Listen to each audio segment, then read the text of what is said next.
Salut la team, parlons un peu de la série The Boys et surtout de la saison 4 qui est en production et qui nous révèle déjà quelques détails et on peut aussi théoriser quelques événements. Et on en parle dès maintenant dans cette vidéo et n'oubliez pas de liker et de commenter, let's go. Petit message avant de commencer réellement cette vidéo, on est plus de 12 000 sur la chaîne, merci énormément à tous ceux qui se sont abonnés et bonne vidéo. La série à succès d'Amazon Prime, The Boys, a répondu à de nombreuses questions des fans lors du final de la saison 3, notamment sur le passé trouble de Soldier Boy et un aperçu des pouvoirs détenus par le fils du protecteur, Ryan Butcher. La série est une satire savamment conçue à la fois sur la culture dominante des super-héros et de leur lien réel avec le complexe militaro-industriel américain. La saison 3 nous a délivré un premier épisode dingue et inoubliable rendant hommage aux deux premières saisons précédentes, le premier épisode faisant allusion à Ant-Man. Les modifications apportées au matériel source ont permis à la série de garder son univers pertinent, mais peuvent rendre la recherche de réponses dans les bandes dessinées carrément inutile. Alors, à quoi s'attendre dans la saison 4 ? Qu'est-ce que le showrunner Eric Kripke a confirmé pour cette saison ? Le showrunner Eric Kripke, lors d'une interview, a confirmé que la saison 4 tournerait autour du combat de Butcher et Homelander pour Ryan, comparant leur situation à une vieille sitcom. Dans l'interview, il a déclaré qu'il considérait Butcher et Homelander comme des parallèles, déclarant qu'il considérait leur relation comme Batman et le Joker ou Holmes et Moriarty. Outre une haine profonde et personnelle, il y a une compréhension intime de l'un de l'autre. Alors que les enjeux augmentent à mesure que Ryan grandit, les deux hommes ont beaucoup plus en commun qu'ils ne voudraient l'admettre. Kripke a déclaré que la prochaine saison se concentrera également en grande partie sur la montée en puissance de Victoria Neuman, une super moralement grise à la Maison Blanche qui peut tuer n'importe qui en un instant et ce sera probablement un problème pour Vought et les garçons. Quel nouveau personnage pour cette saison 4 ? Deux personnages et costumes pour des super inédits ont été révélés. Firecracker est une rousse avec un costume rouge, blanc et bleu et une arme à feu à la hanche. En raison de la représentation précédente du nationalisme américain par la série, ces couleurs peuvent faire allusion à une morale douteuse et à une éventuelle alliance avec le protecteur. Les pouvoirs de Firecracker sont actuellement inconnus, mais son nom fait allusion à la pyrokinésie dans la veine de la torche dans les 4 Fantastiques ou même à l'utilisation de lance-flammes telles que Firefly chez DC. Ses cheveux roux, son costume moulant et son arme présentent également de grosses similitudes avec Black Widow du MCU. Les super ont très rarement utilisé des armes jusqu'à présent, à l'exception de Soldier Boy et Gunpowder. Donc l'inclusion de son arme à feu dans les photos promotionnelles soulève de nombreuses questions sur le rôle de Firecracker chez Vought. Firecracker sera joué par Valorie Curry. Curry est déjà apparue dans la saga Twilight en tant que Charlotte et dans l'adaptation en live-action d'Amazon de The Tick. Le deuxième personnage révélé est un autre personnage unique de la série, Sister Sage. Le costume étonnamment orné de Sister Sage utilise des tissus dorés et marron texturés, accentués par ses dreadlocks dorés et ses lunettes de soleil à vert marron. Ses doigts sont ornés d'anneaux, ce qui peut prêter à la théorie selon laquelle elle sera une utilisatrice de magie avec des pouvoirs peut-être similaires à ceux montrés dans Shang-Chi, la légende des 10 anneaux. Son nom a établi une comparaison avec un personnage de Runaways, une série Marvel, Nico Minoru, une autre utilisatrice de magie parfois appelée Sœur Grimm.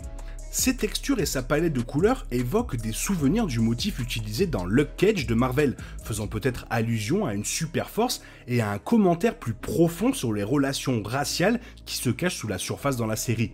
Malgré les liens historiques de Vought avec le nazisme et le nationalisme croissant qui les entourent, la série a hésité à faire des commentaires significatifs sur ce sujet. Susan Hayward a été choisie pour le rôle de Sister Sage. Hayward est peut-être reconnaissable par les fans d'Orange is the New Black, apparaissant sous le nom de Tamika Ward dans les dernières saisons de la série Netflix. Jeffrey Dean Morgan rejoindra également le casting de la saison 4 dans un rôle non divulgué, mais comme la série aime avoir quelques ressemblances avec Marvel ou DC, je le verrai bien jouer Tek Knight. Alors, qu'est-ce qu'on peut théoriser sur cette saison 4 ? La saison 3 nous a laissé un Butcher en phase terminale, et si on regarde les bandes dessinées, cela peut faire allusion à la mort éventuelle du protecteur, mais aussi de Butcher. Tuer deux des personnages les plus aimés, les plus infâmes de la série au sommet de sa popularité serait un risque énorme, mais peut-être cela permettrait de faire monter la série encore plus haut. Dans les bandes dessinées, Butcher survit au protecteur et continue de tuer des supers. Et après avoir tenté d'éliminer le dernier membre de son équipe, Howie, il reste paralysé et convainc celui-ci de le tuer par pitié. Cependant, la version série de Butcher a tellement dévié qu'il est peu probable que sa mort soit la même. Dans l'émission, Butcher reçoit un diagnostic terminal après avoir abusé du composé V temporaire qui lui a temporairement fourni des super pouvoirs. Le composé V fonctionne différemment dans les bandes dessinées, sans inclusion d'une version temporaire. Cette différence dans les règles de l'univers de la série indique une autre grande déviation par rapport aux bandes dessinées. Les fans ne peuvent qu'espérer que Butcher reste encore quelques saisons, et quiconque a vu Supernatural peut trouver du réconfort dans le fait que Eric Kripke a du mal à laisser partir ses personnages préférés. L'une des principales différences concernant le protecteur entre la série et le matériel source est l'inclusion du fils de celui-ci, Ryan Butcher, qui n'apparaît pas dans les bandes dessinées. La fin de la saison 3 a laissé Ryan à la croisée des chemins, où le jeune garçon peut être vu ivre de pouvoir et glisser lentement dans une radicalisation violente lors d'un des rassemblements de son père. Les saisons à venir suivront soit la descente de Ryan dans la sombre dépravation de son père, soit son voyage contraire, car il peut être le seul super capable de le vaincre une fois pour toutes. L'autre option la plus évidente pour la chute du protecteur serait son père, Soldier Boy. À la fin de la saison 3, Soldier Boy est battu en bouillie sanglante, mais peut être vu plus tard, révélant qu'il est toujours en vie.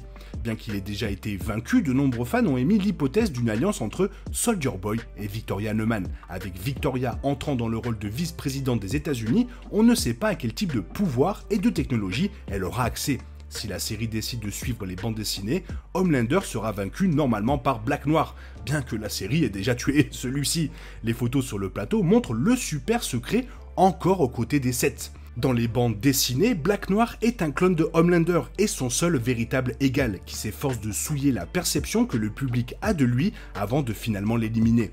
Le costume de Black Noir permet à n'importe quel super d'entrer facilement dans ce rôle. Le Black Noir vu sur le plateau pourrait-il être un autre Homelander?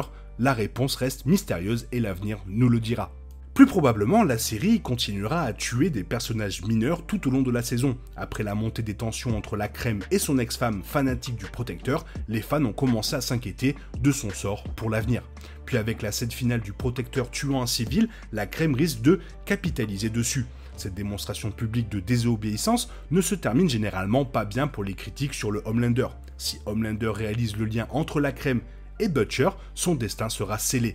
La mort d'une telle figure intégrale serait un énorme succès pour la série. Il mourra probablement en héros et sera utilisé comme martyr, poussant Howie, Butcher et leur allié à se consacrer encore plus à cette cause. Alors, en attendant que ça arrive, qu'est-ce qu'on peut regarder dans cet univers ? La série de bande dessinée The Boys, écrite par Garth Ennis, a été initialement publiée entre 2007 et 2012. La série couvre 72 numéros et a été rassemblée en 6 volumes. Il y a eu 4 mini-séries dérivées, dont les 3 premières ont été incluses dans l'édition définitive. La série la plus récente, Dear Becky, a été écrite en 2021 et suit la relation de Howie et Annie 12 ans après les événements de The Boys. The Boys Prison Diabolical est une série animée dérivée sur Amazon Prime. L'émission a une équipe incroyable de rédaction et je vous laisse regarder. Chaque épisode est un aperçu autonome de l'univers de The Boys, utilisant une animation et un style d'écriture différent pour chaque histoire. Une autre série dérivée, Gen V, devrait être diffusée en 2023. La série opposera des supers les uns aux autres dans une bataille du style un peu Hunger Games. Et si vous voulez voir du contenu en ligne gratuit, sachez que ça existe sur Twitter et YouTube. Sur Twitter, 2 courts-métrages mettant en vedette Butcher ont été publiés en septembre 2020 et 2022. Les films se déroulent entre les événements majeurs de la série et fournissent plus de contexte à ce que fait Butcher au lendemain de ses batailles. Pendant les retards du tournage dus au Covid-19, The Boys a publié 7 on 7. La série web est une émission d'actualité dans l'univers appartenant à Vote International, animée par une parodie du commentateur du monde réel Tucker Carlson et du personnage de Marvel J. Jonah Jameson. Un autre média dans l'univers, Deeper and Deeper, est un podcast audible qui met en vedette The Deep et sa femme Cassandra alors qu'ils sont interviewés sur leur vie personnelle et les événements impliquant les 7. Et alors, cette saison 4, elle est prévue pour quand? La saison 3, The Boys, s'est terminée l'été 2022 et a été renouvelée pour la saison 4 peu de temps après. En raison de fuites de photos sur le plateau, il a été confirmé que le casting tournait la saison 4 à Toronto en août 2022. Le tournage de la saison très attendue devrait se terminer en mars 2023. Sur la base des calendriers de production actuels, The Boys est le plus susceptible de voir un retour vers l'automne 2023. Reste à confirmer bien sûr.